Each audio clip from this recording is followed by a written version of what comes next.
A versão de Lucas, que é quase praticamente igual à de Marcos, apenas diz, acrescenta também uma palavrita nesta terceira resposta. Outros dizem que és um dos profetas ressuscitado. Isto vem na versão de Lucas. Em Marcos não.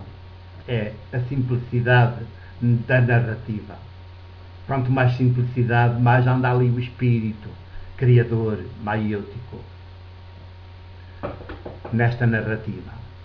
E, portanto, melhor ressalta a originalidade, o específico, que é Jesus, o projeto político de Jesus, que é projeto político de Deus, a ser praticado dentro da história pelo próprio Jesus, dia e noite, constantemente. De tal modo que quem vê Jesus atuar, vê o Deus que ninguém vê a atuar. Tanto quanto aos seres humanos é possível ver de Deus que não se vê. Porque um Deus que se vê é sempre um ídolo. E então, cá estão as respostas. Jesus não liga grande coisa a estas respostas, porque são as da população. Embora fique, de certa maneira, um bocado decepcionado. Depois de já ter feito tanta intervenção, de já ter feito tantas práticas maiêuticas, de ter andado de terra em terra, de povoado em povoado, sem ter onde reclinar a cabeça, dentro do território da Galileia, para anunciar e realizar com a sua própria prática o projeto político de Deus contra, em oposição frontal, total, o projeto político, o projeto do poder político da Casa Real de David, que os sumos sacerdotes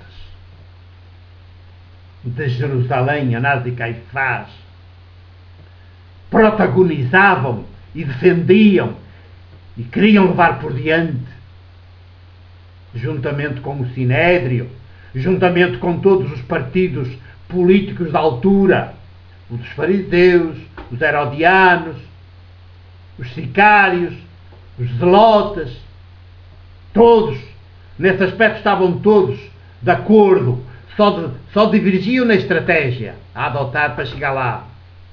Os essénios também, lá no seu mosteiro, todos só divergiam nos meios de chegar lá, a utilizar para chegar lá. Porque de resto o objetivo era igual. Como hoje. Só divergem dos executivos das nações, dos governos, por serem da oposição, só divergem nos meios. Às vezes nem nos meios. É só no discurso. Porque nas práticas são exatamente iguais. Todos querem poder. O poder. Tomar o poder. E com isso renunciam, desistem de serem seres humanos. E tornam-se monstros, tornam-se outra coisa. Uma coisa monstruosa. Carrascos. Verdugos. Algozes das populações. E depois as populações formatadas por esta ideologia, pelos seus média, pelos seus meios de comunicação social deste século XXI e pelos todas as outras coisas, filmes e DVDs e canções com letras, com mensagem, tudo, pelas universidades, pelas escolas, pela educação, todos vão pelo mesmo. Todos acham isso bem, acham que é a única via. E, portanto, apesar de serem vítimas, aplaudem os seus carrascos, os seus algozes, e votam neles. Portanto, Jesus deve ter ficado, apesar de tudo, não deu tanta importância, mas deve ter ficado bastante decepcionado, porque os estão a comparar.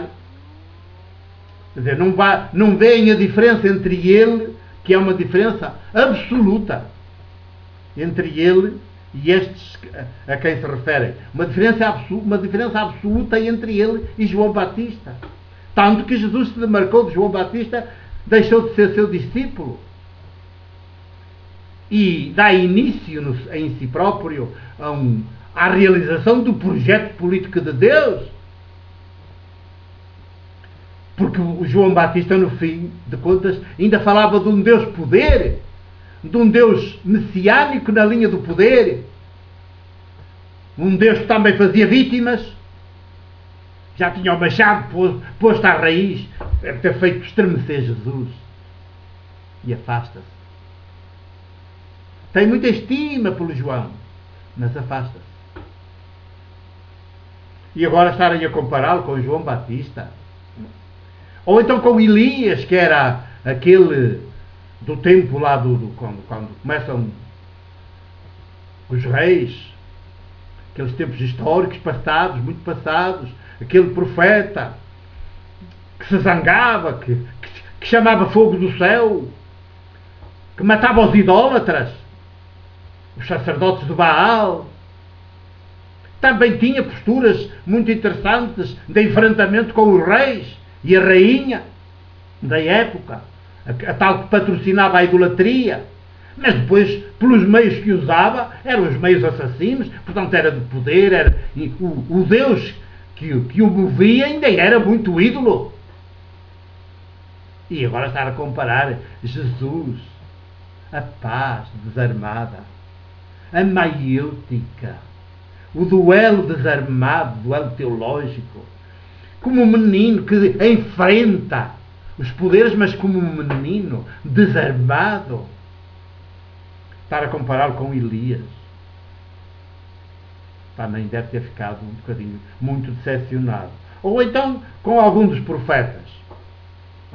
Mas os profetas todos tiveram dimensões, nas suas intervenções, tiveram dimensões muito corretas, sobretudo na linha da justiça social, na linha da denúncia dos poderes, dos poderosos, dos abusos dos poderosos sobre os órfãos e as viúvas e os pobres. Tiveram espantosas intervenções, sem dúvida, mas estavam muito longe de terem percebido o projeto político de Deus. Só percebemos o projeto político de Deus em Jesus. Antes não, em ninguém antes. Em ninguém antes. E em ninguém depois. Só em Jesus, o carpinteiro, o filho de Maria, o ninguém,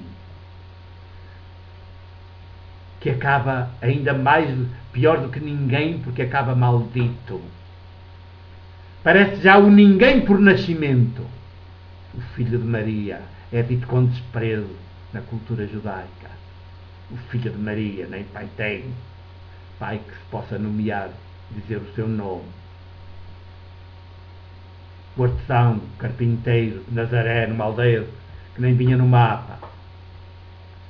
Nada da versão que corria de Belém, em Belém de Judá, a casa real de David, não. Nada que o ligasse a David, ao rei David, pelo contrário, ninguém.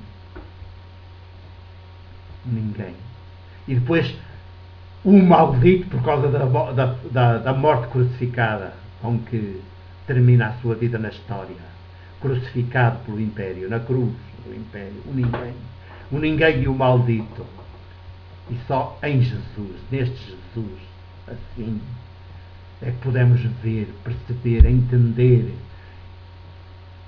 ver entre nós e em ação entre nós, a desenvolver-se da história, o projeto político de Deus.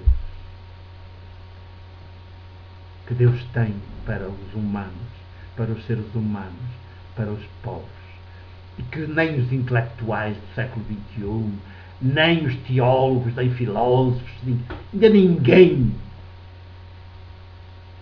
a entendeu no século XXI. Este projeto político de Deus, Criador de filhas e de filhos, em estado de liberdade e de maioridade. Já perseguiremos.